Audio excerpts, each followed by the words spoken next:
As a business owner who has created content daily for the last 4 years on video and live video, I often get asked, how do you do it? And never run out of ideas in the process. And it's because of this one secret strategy that I'm about to share with you that I've not seen anyone else ever talk about. It has changed the game for me. This one strategy will allow you to create high quality video content as a business owner, even if you're a busy parent with limited working hours, even if you don't have a team, and even if you don't have high level tech skills. It will also be something that will turn creating content from this thing that drains you of energy, from this thing that takes from your business, to something that gives you energy, to something that gives to your business. I call it the question strategy, and it has 3 parts. The first part of the question strategy is to listen to your clients and to listen to the questions that your clients are asking you. I know that this sounds simple, but I've talked to a lot of coaches and consultants, and I can always tell if a service-based business owner is really paying attention to their clients when I ask them this one question. What are some of the questions that your top clients have asked you this week? Unfortunately, most of the time when I ask that question, it's like looking at a deer in the headlights. They're confused. They don't know the answer. If you're someone that can't answer that question, the reality is that you're not paying enough attention to your clients. And what we have to understand is that questions are clues.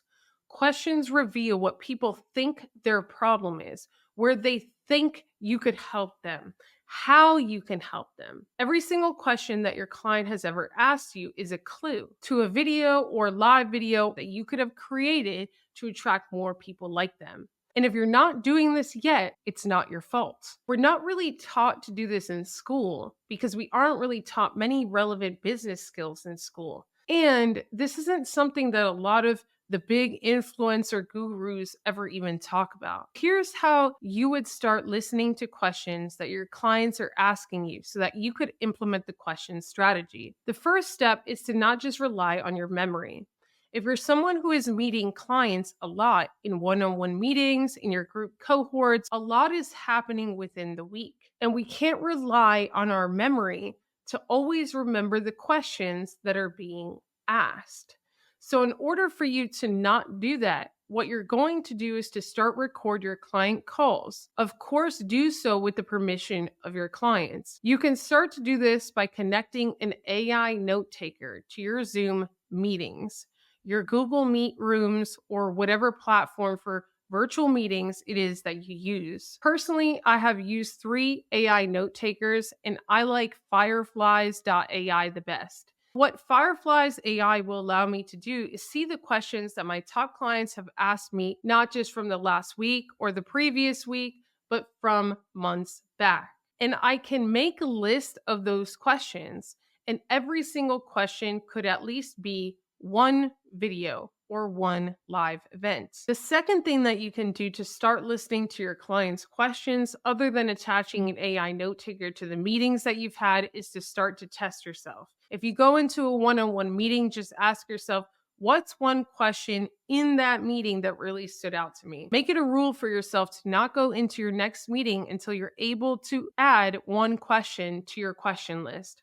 The third thing that you can do to practice this skill of listening to the questions that your clients are asking you is pattern recognition. And what this means is that you're not just paying attention to the questions that your clients are asking you individually within their meetings, but if you have 10 meetings in one week and 3 of your clients have asked you the same question that week, for me, that would be a spark. And I could leverage that to the top of my client question list. And I'll give you one example. My top clients have recently asked me 2 questions that just stand out off the top of my mind. The first question is, how long should a LinkedIn live video be? The second question is, how do I promote it outside of just using my 1,000 invites per week? These are both great questions that I will put on my question list for future content. Part 2 of the question strategy. We as business owners should not only be paying attention to what questions our clients are asking us,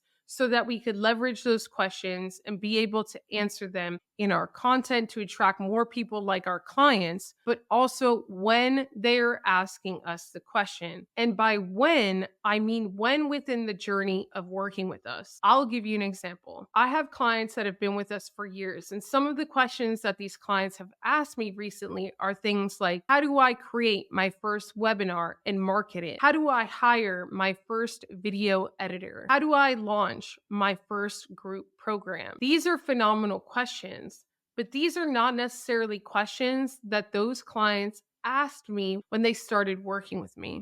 And so, if I were to answer their questions, I would attract people like them who are a little bit more along in their online business journey. But because that is not currently my core offer, it would be better for me to look at the questions that those top clients asked me more towards the beginning of their journey with us, which was more around creating content, more around going live consistently. Those things are more related to my core offer.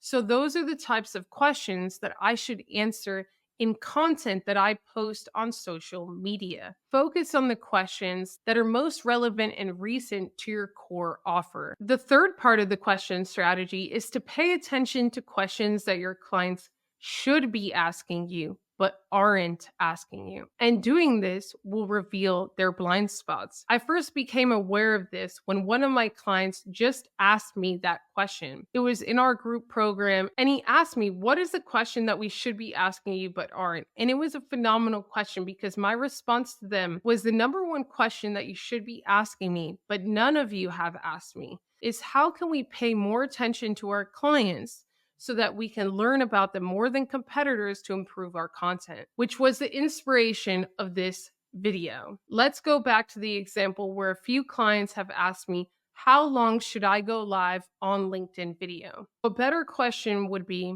what content could I share in my live video event on LinkedIn?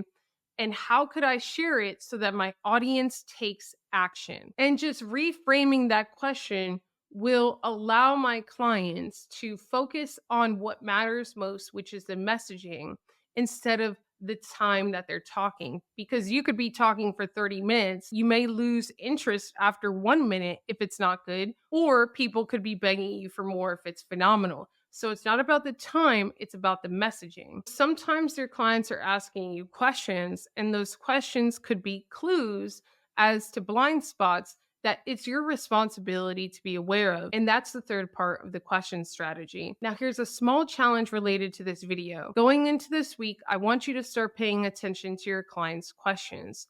Just choose one question, the simplest one that you can answer, and answer that question in a video or live video on LinkedIn or on YouTube. Tag me in it so that me and my team can support you. God bless you. Ciao.